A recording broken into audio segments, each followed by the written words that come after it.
സംസ്ഥാനത്ത് മഴക്കെടുതിയിൽ ഇന്ന് 4 മരണം. ആലപ്പുഴ ഹരിപ്പാട് മീൻപിടുത്തത്തിന് പോയ വള്ളിക്കാട് സ്വദേശി സ്റ്റീവ് വള്ളം മറിഞ്ഞ് മരിച്ചു. കായംകുളം കട്ടച്ചിറയിൽ പാടത്തെ വെള്ളക്കെട്ടിൽ വീണ് 66-കാരനായ പത്മകുമാർ മരിച്ചു. എറണാകുളം ചെറായിയിൽ വ്യാഴാഴ്ച വഞ്ചി മറിഞ്ഞ് കാണാതായ യുവാവിന്റെ മൃതദേഹം ഇന്ന് കണ്ടെത്തി. കണ്ണൂർ പാട്യത്ത് തോട്ടിൽ ഒഴുക്കിൽപ്പെട്ട് കാണാതായ വയോധികയുടെ മൃതദേഹം കണ്ടെത്തി. പാട്യം ഉദിയങ്ങാലെ നളിനിയാണ് മരിച്ചത്. കനത്ത മഴയിൽ പത്തനംതിട്ട, കോട്ടയം, ആലപ്പുഴ ജില്ലകളിലെ താഴ്ന്ന പ്രദേശങ്ങളിൽ വെള്ളക്കെട്ട് രൂക്ഷമാണ്. ഇന്ന് ആലപ്പുഴ, എറണാകുളം, കണ്ണൂർ, കാസർഗോഡ് ജില്ലകളിൽ ഓറഞ്ച് അലർട്ടും മറ്റ് 10 ജില്ലകളിൽ യെല്ലോ മുന്നറിയിപ്പുമുണ്ട്. MG പ്രതീഷ് വിവരങ്ങൾ നൽകും. തിരുവനന്തപുരത്ത് നിന്ന് പ്രതീഷ്, മഴയുടെ തീവ്രതയിൽ കുറവ് വന്നിട്ടുണ്ട് എന്നാണ് കാലാവസ്ഥാ റിപ്പോർട്ട് വ്യക്തമാക്കുന്നത്, അല്ലേ?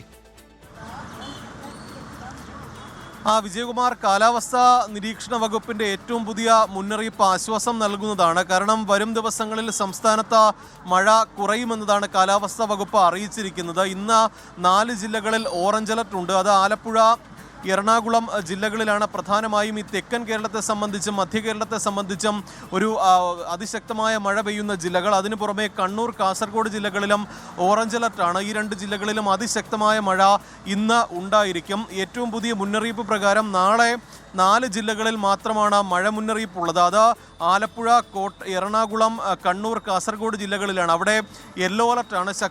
ഒറ്റപ്പെട്ട ശക്തമായ മഴയായിരിക്കും ഈ 4 ജില്ലകളിലും ഉണ്ടാകുന്നത്.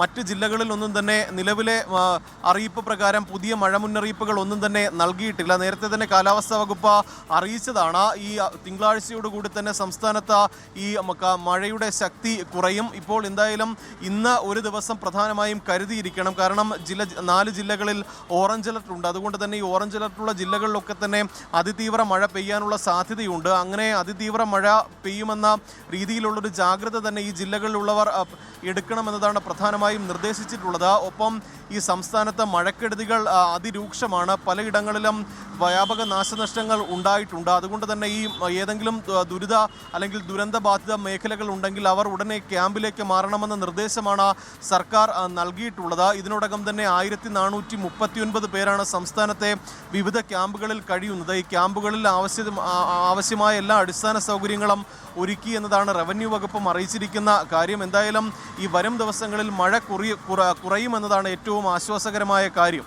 വിജയകുമാർ. പ്രതീഷ് സൂചിപ്പിച്ചതുപോലെ നാളെ 2 ജില്ലകളിൽ മാത്രമേ മഴ മുന്നറിയിപ്പുള്ളൂ. അത് കണ്ണൂർ, കാസർഗോഡും 2ഇടത്തും യെല്ലോ മുന്നറിയിപ്പ് മാത്രമാണുള്ളത്. മറ്റു ജില്ലകളിലൊന്നും നാളെ മഴ മുന്നറിയിപ്പില്ല എന്നതാണ് ഈ ഉച്ചയ്ക്ക് വരുന്ന ഒരു ആശ്വാസവരം. കാലാവസ്ഥാ പ്രവചനത്തിൻ്റെ കാര്യത്തിൽ ഓരോ 6 മണിക്കൂറും ഇടവിട്ട് കാലാവസ്ഥാ മാറ്റങ്ങൾ സംഭവിക്കുമെന്നതാണ് പൊതുവായ ഒരു വിലയിരുത്തൽ. അതുകൊണ്ട് ഇപ്പോഴത്തെ റിപ്പോർട്ടാണ് നമ്മൾ നൽകുന്നത്. ഇതിന് മാറ്റങ്ങൾ ഉണ്ടായേക്കാം. ഏതായാലും നിലവിൽ വലിയ അന്തരീക്ഷ മാറ്റങ്ങൾക്ക് സാധ്യതയില്ല എന്നാണ് കാലാവസ്ഥാ വിദഗ്ധരൊക്കെ സൂചിപ്പിക്കുന്നത്.